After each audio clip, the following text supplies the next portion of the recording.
الحمد للہ رب العالمین والصلاة والسلام علی سید الانبیاء والمرسلین اما بعد فاعوذ باللہ من الشیطان الرجیم بسم اللہ الرحمن الرحیم۔ لیسن 15 فقہ بہار شریعت۔ اس میں ہم وضو توڑنے والی چیزوں کا بیان پڑھ رہے تھے۔ مسئلہ نمبر 11 تک ہم نے پڑھا ہے۔ آج انشاءاللہ تعالی مسئلہ نمبر 12 سے آگے مزید جتنا ہو سکا اللہ کی رحمت سے پڑھنے کی سمجھنے کی کوشش کریں گے۔ بھرپور توجہ کے ساتھ سماعت فرمائیں، ساتھ ہی ساتھ اپنی اسکرین پر دیکھتے بھی جائیں۔ انشاءاللہ تعالی علم دین کا خزانہ حاصل ہوگا۔ مسئلہ 12، اور اگر بہا مگر ایسی جگہ بہہ کر نہیں آیا جس کا دھونا فرض ہو تو وضو نہیں ٹوٹا۔ مثلاً آنکھ میں دانہ تھا اور ٹوٹ کر آنکھ کے اندر ہی پھیل گیا، باہر نہیں نکلا، یا کان کے اندر دانہ ٹوٹا اور اس کا پانی سوراخ سے باہر نہ نکلا، تو ان صورتوں میں وضو باقی ہے۔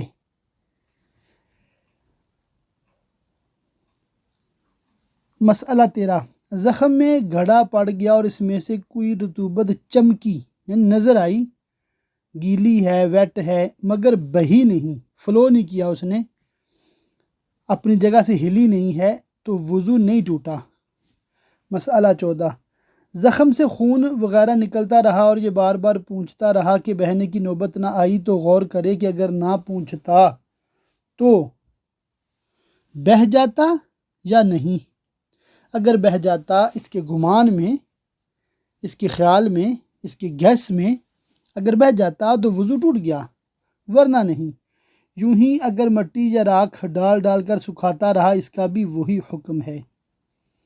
مسئلہ 15، پھوڑا یا پھنسی نچوڑنے سے خون بہا، اگرچہ ایسا ہو کہ نہ نچوڑتا تو نہ بہتا، جب بھی وضو جاتا رہا۔ اچھا، ان صورتوں میں نا بندہ کنفیوز ہو جاتا ہے، وضو ٹوٹا کہ نہیں ٹوٹا، تو کیا احتیاط ہے؟ وضو کر لے، بات ختم۔ احتیاط ہے، وضو کر لے۔ مسئلہ 16، آنکھ، کان، ناف، پستان وغیرہ میں دانہ یا ناسور یعنی پھوڑا یا کوئی بیماری ہو، ان وجوہ سے جو آنسو یا پانی بہے وضو توڑ دے گا۔ مسئلہ 17، زخم یا ناک یا کان یا منہ سے کیڑا یا زخم سے کوئی گوشت کا ٹکڑا جس پر خون یا پیپ کوئی نجس رطوبت قابل سیلان نہیں تھی کٹ کر گرا، وضو نہیں ٹوٹے گا۔ جیسے ہوتا ہے نا، پاؤں کی ایڑی جو ہے وہ بعض کا پھٹ جاتی ہیں، یا مطلب بعض کے تو ہاتھ بھی پھٹ جاتے ہیں جو مزدور وغیرہ ہوتے ہیں، تو اس میں سے اگر کوئی گوشت کا ٹکڑا یا مطلب کہ جلد کا حصہ کچھ اکھڑ کے گر گیا تو وضو نہیں ٹوٹا نا۔ مسئلہ 18، کان میں تیل ڈالا تھا اور ایک دن بعد کان یا ناک سے نکلا، وضو نہ جائے گا۔ یوں ہی اگر منہ سے نکلا جا بھی ناقض نہیں یعنی توڑنے والا نہیں۔ ہاں اگر یہ معلوم ہو کہ دماغ سے اتر کر معدہ میں گیا اور معدہ سے آیا ہے تو وضو ٹوٹ گیا۔ مسئلہ 19، چھالا نوچ ڈالا، اگر اس میں کا پانی بہہ گیا یعنی اس میں موجود پانی بہہ گیا، وضو جاتا رہا ورنہ نہیں۔ مسئلہ 20، منہ سے خون نکلا، اگر تھوک پر غالب ہے تو وضو توڑ دے گا ورنہ نہیں۔ فائدہ، غلبہ کی شناخت یوں ہے کہ تھوک کا رنگ اگر سرخ ہو جائے تو خون غالب سمجھا جائے گا، اور اگر صرف زرد سا ہے تو مغلوب۔ تھوکا ہے، سرخ نہیں ہے تو وضو نہیں ٹوٹا، تھوکا ہے، سرخ ہے تو وضو ٹوٹ گیا۔ مسئلہ 21، جونک یا بڑی کلی نے خون چوسا اور اتنا پی لیا کہ اگر خود نکلتا تو بہہ جاتا، وضو ٹوٹ گیا ورنہ نہیں۔ یہیں پر وہ انجیکشن والا مسئلہ بھی ہے کہ انجیکشن لگا کے خون نکالتے ہیں نا بلڈ ٹیسٹ کے لیے، وہ خون نکالتے ہیں تو ظاہر ایک قطرے سے تو کئی قطرے زیادہ ہوتا ہے، تو وہ مطلب وضو توڑ دیتا ہے۔ جونک، یہ گاؤں دیہات کے رہنے والوں کو پتہ ہوگا، وہ جو کھالا، وہ جو پانی کی نالی ہوتی ہے نا کھیتوں میں جا رہی ہوتی ہے، اس کو کھالا کہتے ہیں پنجابی میں، یا رجوایا کہتے ہیں، وہ جو نکلتا ہے نہر سے سیدھا آتا ہے اس میں، اور رجوائے سے پھر آگے کھالوں میں تقسیم ہوتا ہے پانی. تو وہ کھالے پہ نہائے نا تو وہ پانی گدلا ہوتا ہے، مٹی والا ہوتا ہے.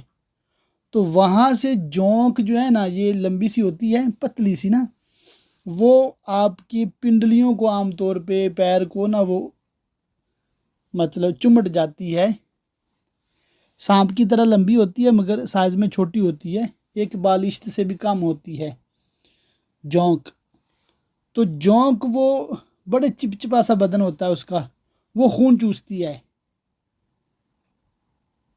تو وہ ہٹائیں تو مطلب ہٹ بھی جاتی ہے، اور شاید اس کا کوئی نقصان نہیں ہے. تو وہ اگر زیادہ خون چوس لے تو اس سے بھی وضو ٹوٹ گیا. مسئلہ 22، اگر چھوٹی گلی یا جوں یا کھٹمل، مچھر، مکھی، پسو نے خون چوسا تو وضو نہیں جائے گا. تو کیونکہ یہ بہت چھوٹے ہوتے ہیں نا، تو ان میں کتنا کا خون چوسیں گے، بہت، ایک قطرے سے بھی کم.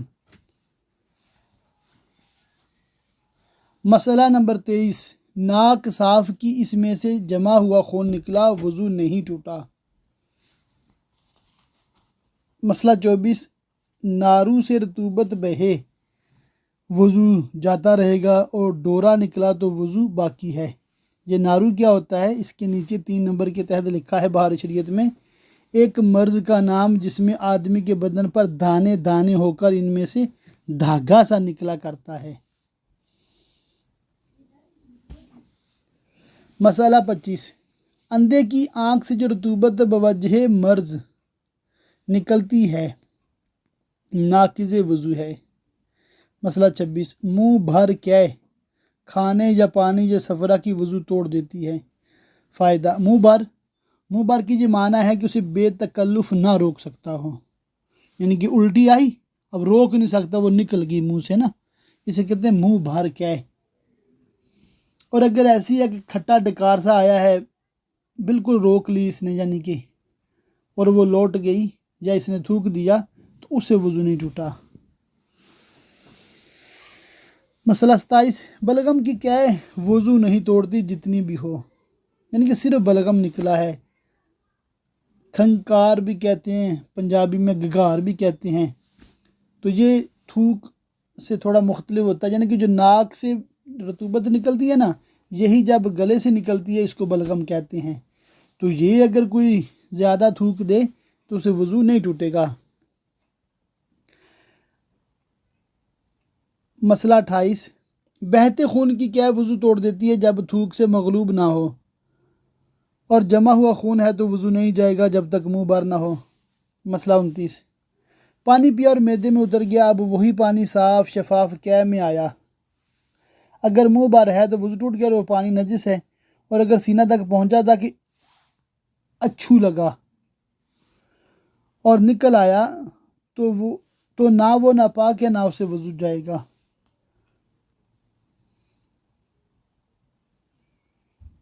اچھو آنے کا لکھا ہے یہاں 11 کے تحت، کھانسی جو سانس کی نالی میں پانی وغیرہ جانے سے آنے لگتی ہے. پنجابی میں شاید اس کو اتھو کہتے ہیں نا، اتھو آ گیا. مسئلہ 30، اگر تھوڑی تھوڑی چند بار کیا آئی کہ اس کا مجموعہ منہ بھر ہے، تو اگر ایک ہی متلی سے ہے تو وضو توڑ دے گی، اور اگر متلی جاتی رہی اور اس کا کوئی اثر نہ رہا، پھر نئے سرے سے متلی شروع ہوئی، یعنی کہ دل کچا ہونا شروع ہو گیا، متلی، اور کیا آئی اور دونوں مرتبہ کی علیحدہ علیحدہ منہ بھر نہیں، مگر دونوں جمع کی جائے تو منہ بھر ہو جائے، تو یہ ناقص وضو نہیں. پھر اگر ایک ہی مجلس میں ہے تو وضو کر لینا بہتر ہے. مسئلہ 31، کیا میں صرف کیڑے یا سانپ نکلے وضو نہ جائے گا، اور اگر اس کے ساتھ کچھ رطوبت بھی ہے تو دیکھیں گے منہ بھر ہے یا نہیں. منہ بھر ہے تو ناقص ہے، ورنہ نہیں. ناقص کا مطلب پہلے بھی میں نے عرض کیا تھا، توڑنے والا نا، وضو توڑنے والا. مسئلہ 32، سو جانے سے وضو جاتا رہتا ہے، بشرطے کہ دونوں سرین خوب نہ جمے ہوں اور نہ ایسی ہیئت پر سویا ہو جو غافل ہو کر نیند آنے کو مانے ہو، مثلاً اکڑوں بیٹھ کر سویا یا چیت یا پٹ یا کروٹ پر لیٹ کر یا ایک کوہنی پر تکیہ لگا کر یا بیٹھ کر سویا مگر ایک کروٹ کو جھکا ہوا کہ ایک یا دونوں سرین اٹھے ہوئے ہیں، یا ننگی پیٹھ پر سوار ہے اور جانور ڈھال میں اتر رہا ہے، یا دو زانو بیٹھا اور پیٹ رانوں پر رکھا ہے کہ دونوں سرین جمے نہ رہے، یا چار زانو ہے اور سر رانوں پر یا پنڈلیوں پر ہے، یا جس طرح عورتیں سجدہ کرتی ہیں اسی ہیئت پر سو گیا، ان سب صورتوں میں وضو جاتا رہا۔ اور اگر نماز میں ان صورتوں میں سے کسی صورت پر قصدن سویا تو وضو بھی گیا، نماز بھی گئی۔ وضو کر کے سرے سے نیت باندھے اور بلا قصد سویا تو وضو جاتا رہا، نماز نہیں گئی۔ وضو کر کے جس رکن میں سویا تھا وہاں سے ادا کرے اور از سر نو پڑھنا بہتر ہے۔ یہ جو ہے نا جہاں تک پڑھی تھی وہاں سے آگے پڑھی، اس کو کہتے بنا کرنا وضو کر کے۔ اس کی 13 شرطیں ہیں، وہ شرطیں بھی نہیں یاد رہتی اور پھر عمل بھی مشکل ہے، تو بہتر کیا ہے نئے سرے سے نماز پڑھ لیں، آسان، اسی میں آسانی ہے۔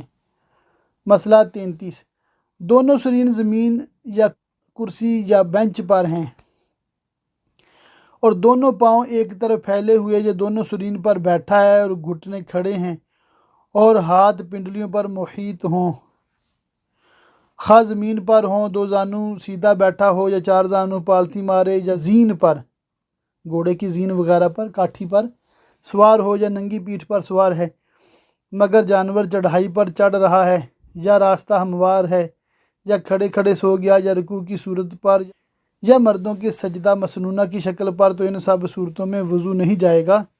اور نماز میں اگر یہ صورتیں پیش آئیں تو نہ وضو جائے نہ نماز۔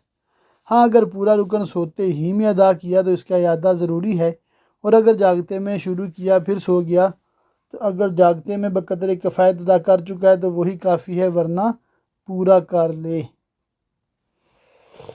اچھا، یہ جو صورتیں ہیں نا، ابھی کس صورت میں وضو ٹوٹتا ہے کس میں نہیں ٹوٹتا، یہ آپ کو ایک ایک پوزیشن پڑھنی ہوگی، پھر سوچنا ہوگا، امیجن کرنا ہوگا، پھر آپ کو اندازہ ہو جائے گا۔ اس کو 2-4 بار پڑھیں گے انشاءاللہ تعالیٰ تو امید ہے کافی حد تک سمجھ آ جائے گا۔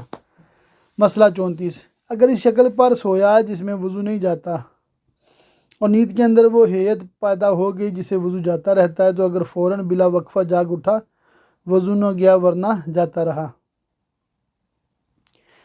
مسئلہ 35، گرم تنور کے کنارے پاؤں لٹکائے بیٹھ کر سو گیا تو وضو کر لینا مناسب ہے۔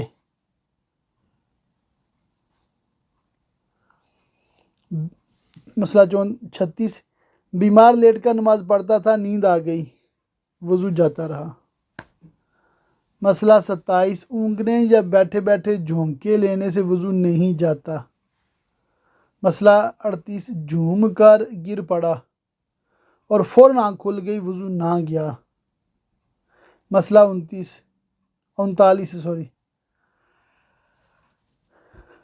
نماز وغیرہ کے انتظار میں بعض مرتبہ نیند کا غلبہ ہوتا ہے اور یہ دفع کرنا چاہتا ہے تو بعض وقت ایسا غافل ہو جاتا ہے کہ اس وقت جو باتیں ہوئیں ان کی اسے بالکل خبر نہیں، بلکہ 2-3 آواز میں آنکھ کھلی اور اپنے خیال میں یہ سمجھتا ہے کہ سویا نہ تھا۔ اس کے خیال کا اعتبار نہیں۔ اگر معتبر شخص کہے کہ تو غافل تھا، پکارا جواب نہ دیا، یا باتیں پوچھی جائیں اور وہ نہ بتا سکے تو اس پر وضو لازم ہے۔ فائدہ، انبیاء علیہ السلام کا سونا ناقض وضو نہیں، ان کی آنکھیں سوتی ہیں، دل جاگتے ہیں۔ علاوہ نیند کے اور نواقض انبیاء علیہ السلام کا وضو جاتا ہے یا نہیں، اس میں اختلاف ہے۔ صحیح یہ ہے کہ جاتا رہتا ہے بوجہ ان کی عظمت شان کے، نہ بسبب نجاست کے، کہ ان کے فضلات شریفہ طیب و طاہر ہیں، جن کا کھانا پینا ہمیں حلال اور باعث برکت۔ یہ بہت بڑی بات ہے جو یہاں پر بیان کی جا رہی ہے کہ انبیاء کرام علیہ السلام کے بول و براز بھی پاک ہیں، فضلات شریفہ طیب و طاہر ہیں۔ اللہ اکبر۔ تو یہاں مطلب ایسے بھی بیوقوف ہیں جو معاذ اللہ ثم معاذ اللہ کہتے ہیں کہ نبی ہمارے جیسا بشر ہے۔ اللہ تعالیٰ ان کی شر سے ہمیں محفوظ رکھے۔ اس مسئلے پر نا قاضی ایاز مالکی رحمۃ اللہ تعالی علیہ کی کتاب جو شفا شریف ہے، اس میں سے میں نے ایک بیان ریکارڈ کرایا تھا، اگر مجھے ملا تو انشاءاللہ تعالیٰ میں سبق کے ساتھ شیئر کروں گا، یا اس کے چند صفحات انشاءاللہ تعالیٰ ہم ڈسکرپشن میں ڈال دیں گے تاکہ آپ پڑھیں اور اپنا ایمان تازہ کریں۔ مسئلہ 40، بے ہوشی اور جنون اور غشی اور اتنا نشہ کہ چلنے میں پاؤں لڑکھڑائیں ناقض وضو ہے۔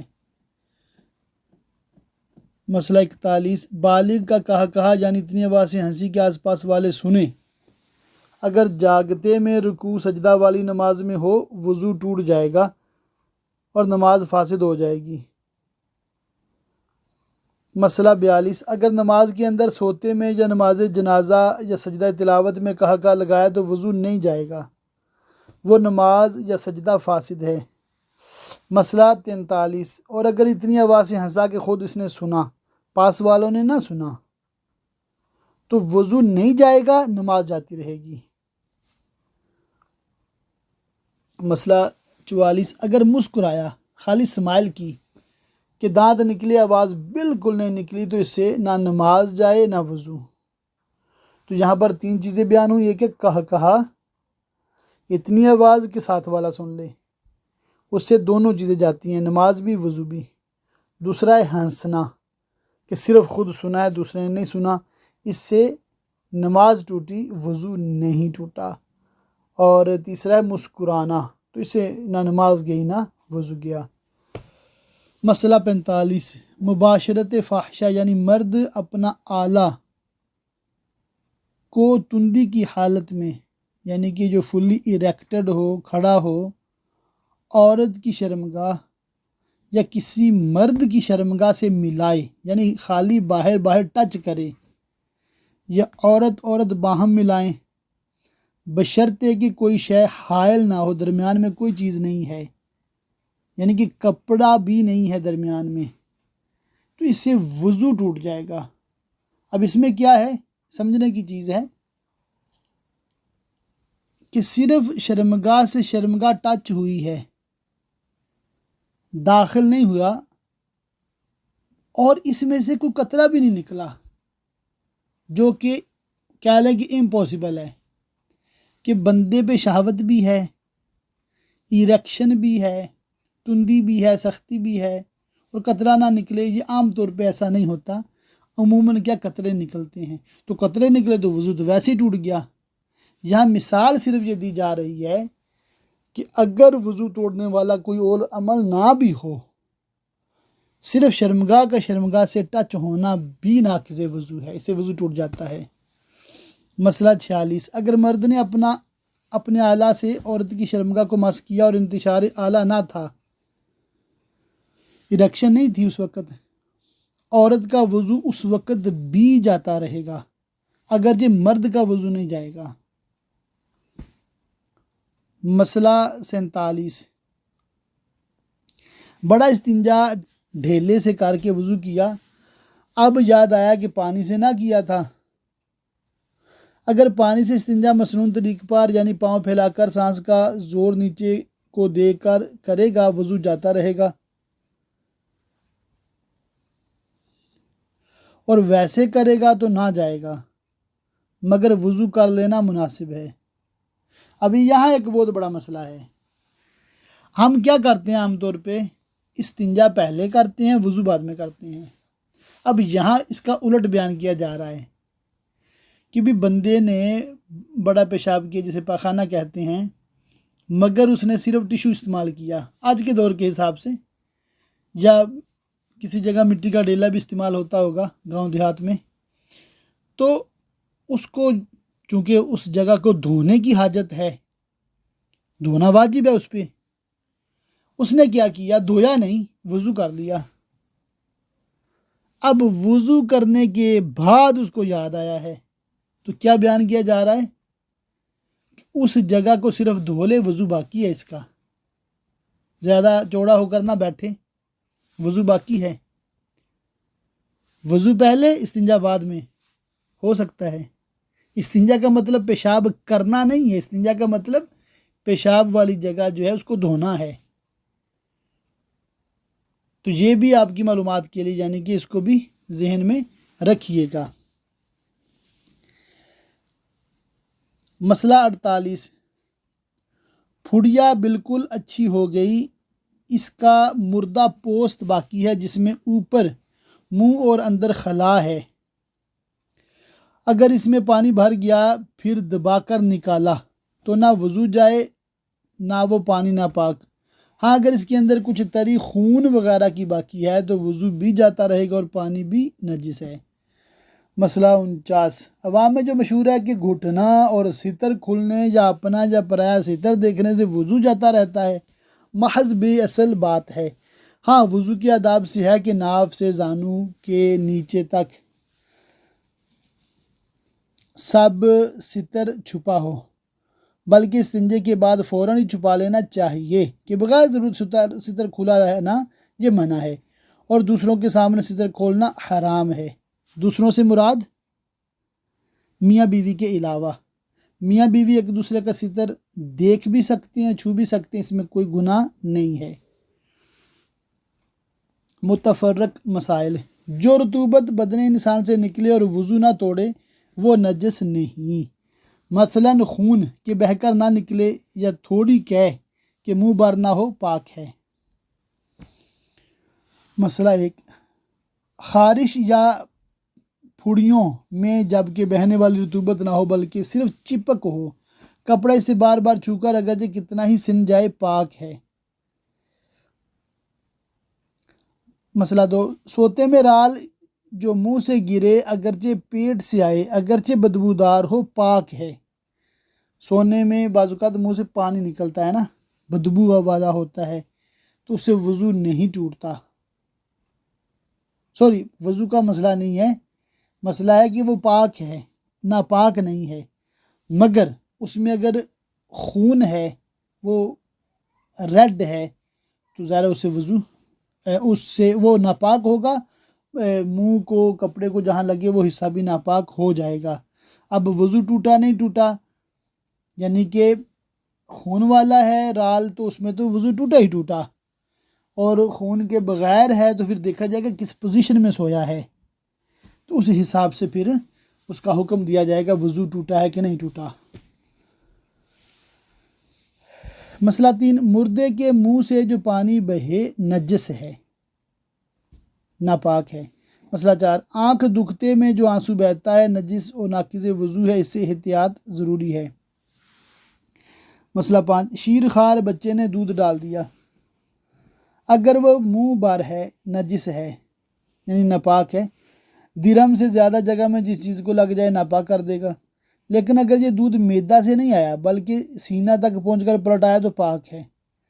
اب اس کو یوں ہی سمجھ لیا کہ بچی کو دودھ پلایا ہے، اس نے منہ سے ہی باہر نکال دیا تو پاک ہے۔ اس نے پی لیا، اب اس کا منہ بالکل خالی ہو گیا، اب باہر نکلا ہے تو یہ میدے سے آیا تو ناپاک ہے۔ مسئلہ 6، درمیانے وضو میں اگر ریح خارج ہو یا کوئی ایسی بات ہو جس سے وضو جاتا ہے تو نئے سرے سے پھر وضو کرے، وہ پہلے دھلے ہوئے بے دھلے ہو گئے۔ مسئلہ 7، چلو میں پانی لینے کے بعد حدث ہوا، وہ پانی بیکار ہو گیا، کسی عضو کے دھونے میں کام نہیں آ سکتا کیونکہ وہ پانی مستعمل ہو گیا ہے نا۔ مسئلہ 8، منہ سے اتنا خون نکلا کہ تھوک سرخ ہو گیا،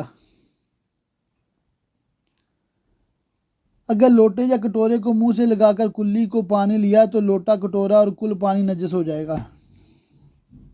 چلو سے پانی لے کر کلی کرے اور پھر ہاتھ دھو کر کلی کے لیے پانی لے، مسئلہ 9، اگر درمیان وضو میں کسی عضو کے دھونے میں شک واقع ہوا اور یہ زندگی کا پہلا واقعہ ہے تو اس کو دھو لے، اور اگر اکثر شک پڑا کرتا ہے تو اس کی طرف التفات نہ کرے، اگنور کرے اس کو۔ یوں ہی اگر بعد وضو کی شک ہوا تو اس کا کچھ خیال نہ کرے۔ مسئلہ 10، جو باوضو تھا اب اسے شک ہے کہ وضو ہے یا ٹوٹ گیا تو وضو کرنے کی اسے ضرورت نہیں، ہاں کر لینا بہتر ہے جبکہ یہ شبہ بطور وسوسہ نہ ہوا کرتا ہو،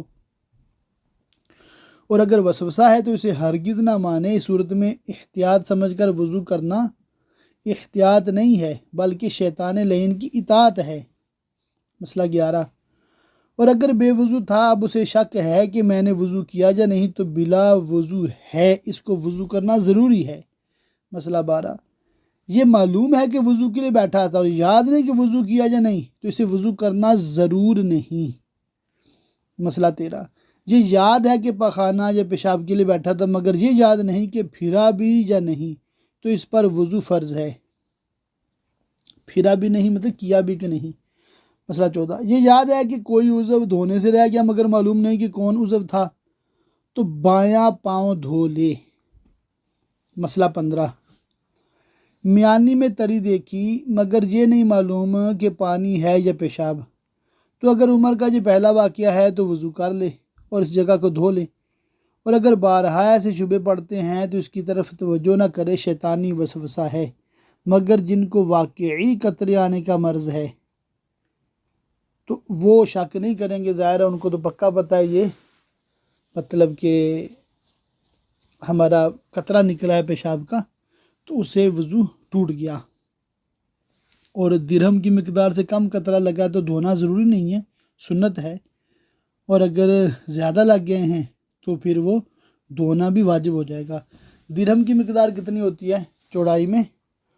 جیسے آپ کا ہاتھ ہے بالکل 4 انگلیاں اور انگوٹھا بھی سیدھا کر لیں، بالکل ساتھ ملا لیں، ہاتھ کو سیدھا کر لیں، اس کے اوپر پانی ڈالیں، پانی ڈالتے جائیں ہتھیلی پہ نا تو ایک دائرہ سا بن جائے گا۔ جب پانی ہتھیلی سے نیچے بہنا شروع ہو جائے تو جتنی یہ گولائی ہے نا اتنا ہوتا ہے کہ درہم، تو یہ ٹھیک ٹھاک گولائی ہوتی ہے۔ اتنا زیادہ اگر پیشاب یا کوئی نجس خون وغیرہ کپڑے کو لگے تب دھونا واجب ہوتا ہے، اس سے کم لگے ایک آدھ قطرہ جیسے لگ جاتا ہے پیشاب کا تو اس سے دھونا واجب نہیں ہے۔ یہ مرد و خواتین دونوں کے لیے بڑا مسئلہ ہے، بعض کو اس طرح کے امراض ہوتے ہیں تو بار بار کپڑے دھونے کی وہ سستی ہو جاتی ہے تو نماز ہی چھوڑ دیتے ہیں۔ بھئی نماز نہ چھوڑیں، اس کو دھونا تو واجب ہے ہی نہیں، ایسے ہی وضو کر کے نماز پڑھ لو۔ تو یہاں پر آج کے سبق کا ہم اختتام کرتے ہیں۔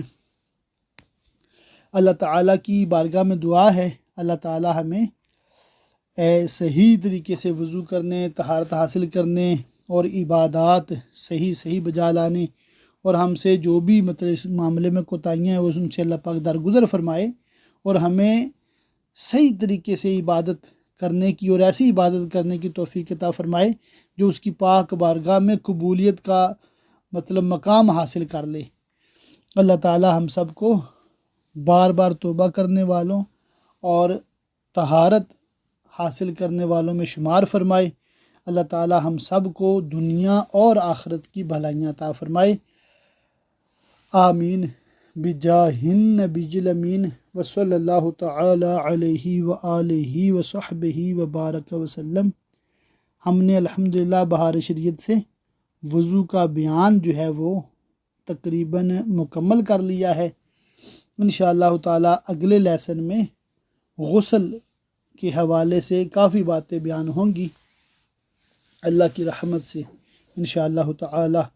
تو ان عالم کورس کے درسوں کو آپ اپنے دوستوں سے، فیملیوں کے ساتھ بھی شیئر کیا کریں، ان کو بھیج دیا کریں، کیا پتہ کون سن لے، کون عمل کر لے، آپ کے لیے بھی صدقہ جاریہ انشاءاللہ تعالی۔